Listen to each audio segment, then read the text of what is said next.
Just found out my wife is cheating on me. I'm really confused on what to do.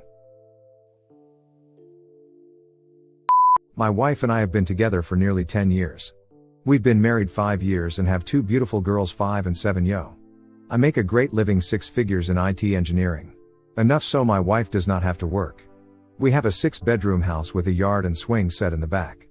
My wife's mother and 15-year-old sister live with us and I have been supporting them as well for over 2 years. Over the past few years my wife and I were starting to have a lot of issues and our relationship was dissolving. I could see it happening, so I convinced my wife to go to marriage counseling with me. We've been going nearly every week since April. Neither of us was happy and counseling really opened my eyes to our destructive behaviors. I was working on becoming a better husband and father and I thought my wife was working too. In October I went away for a few weeks on business and was tipped off by a friend that my wife was spending a lot of time with a particular guy.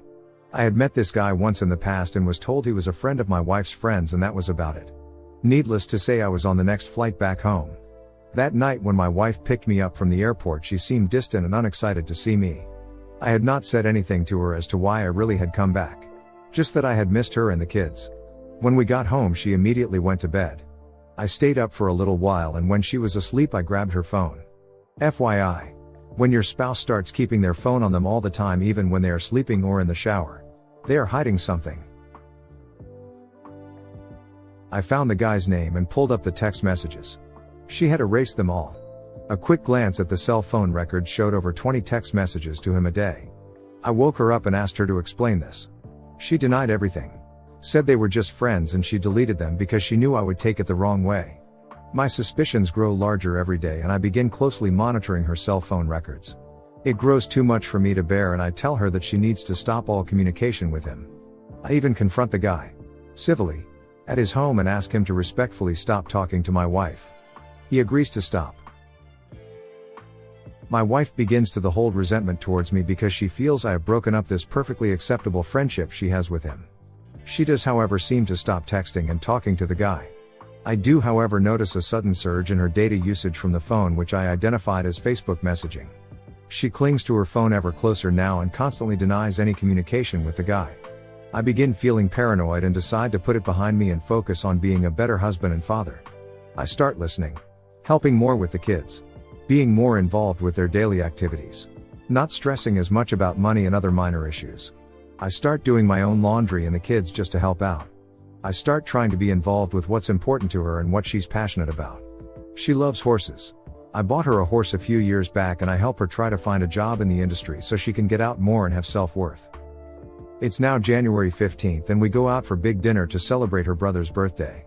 All of her cousins and friends are there and we have a great dinner. Most everyone, including her, go to the bar next door after dinner. I was hanging back in the restaurant with one of her cousins when the manager approached me with her phone asking if I knew who it belonged to. It was my wife's phone and I opened up her Facebook app to find a bunch of messages between them. She says how much she loves him and misses him. How she misses the smell of him on her jacket and how she'll never take it off. She also refers to him as my one and only. The messages just get worse and I can't take any more. Her cousin reads the messages as well and also in shock. After confronting her and reading through all the messages, she admits to me that she had feelings for him but insists that they never had sex. She claims that they only kissed on 2 occasions. I tell her that I can't believe her and that I don't trust a word she says. I truly believe they didn't have sex, but I won't tell her that. She tells me that she was with him because of me and the years of neglect I gave her. I feel like my world is collapsing around me. I feel betrayed, furious and foolish all at once. I don't want to get a divorce, but I don't want to be married to someone that doesn't love me. She says she wants to work through this, but I don't know what I want yet. I feel like she is yearning to find her individuality and wants to prove that she doesn't need me. I love her and find it difficult to be angry. But I feel that the only way she'll appreciate what she has is by losing it. Or at least some of it. What should I do? Edit. Thank you for all the advice. This has been really helpful for me. I just wanted to give you an update of what I have put into motion since this has all happened. Speak to a lawyer. I spoke with one last week. He gave me some great advice. At the time I was staying with a friend and he told me I needed to go back home. In my state there is an abandonment clause and she could say I deserted her and the kids. So I'm back home. Sleeping in the basement. He also told me I have enough evidence to prove she committed adultery and because of that I may not have to pay her alimony. Child support obviously yes. But not a penny more. He did also tell me whatever I do, don't have sex with her. If I do, I'm condoning the affair and have no grounds to say she committed adultery. He told me that he advises his women clients to try and get in their husband's pants if they cheated on him. Protect your assets. I have opened up a new checking account in my name and have already changed my direct deposit to this account. I canceled all of our joint credit cards and enabled fraud and credit monitoring. Ditch the mother and sister. I spoke with a realtor last week and will be putting my house on the market next month. I told them they will have to sort out a place for themselves after I have sold the house. On another note, my wife did go out and find a job. She's working for her uncle's moving company making shit, but I hope she can now appreciate what a hard day's work feels like. I'm sure it was in response to the fact that I told her I wouldn't be paying for the boarding or feed of her horse anymore. That and when I canceled her gas card. I had bought her a Lexus GX 470 and I can tell you it isn't cheap filling that sucker up. As far as the kids go, I'm doing my best to minimize the impact on them. I won't argue or fight around them and I make sure they are well taken care of. I think the best thing I have gotten out of this is knowing that it is not my fault and that it is she that needs to try hardest to fix things. Thanks. Edit, 8 months later. In a nutshell, I'm doing a lot better. Over the months I have been on a roller coaster of emotions with highs and lows. For a while I was severely depressed and in a dark place. It was hard for me to get out of bed in the morning and go to work. In fact, a lot of the time I didn't. I had a lot, and still do, of pain and anger to work through. My first instinct was to get back at her and really make her feel the consequences of her actions. We decided on a monthly amount of money that I would pay her for child support, which was much more than I was required to pay her by law. But I felt it was the right thing to do at the time. My lawyer drafted up the settlement agreement and all we had to do was sign. Knowing what she could expect from me each month. She found a house for rent about 45 minutes from the city. It seemed like a nice place for the girls to live and the schools are really good.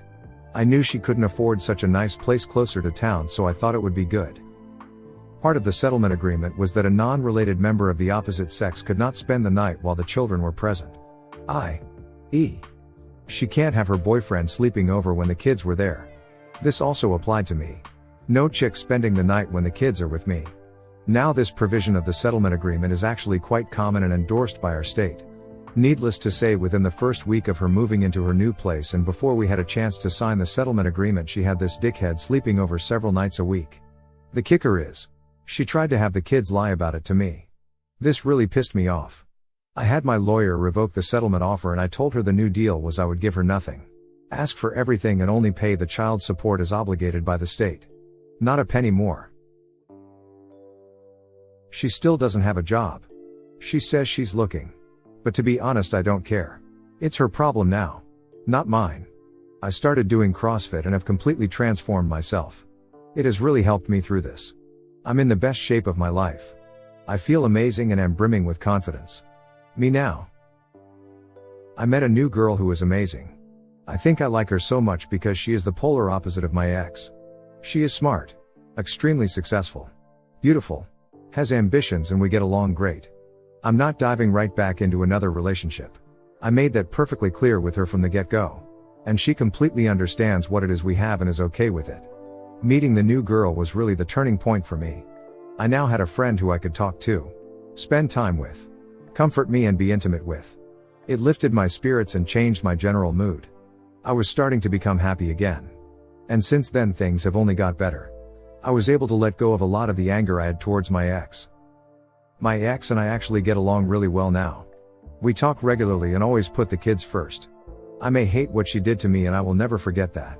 But she is the mother of my children, so it's in everyone's best interest that we get along. No, we are not going to get back together. I can never, and will never, trust her again.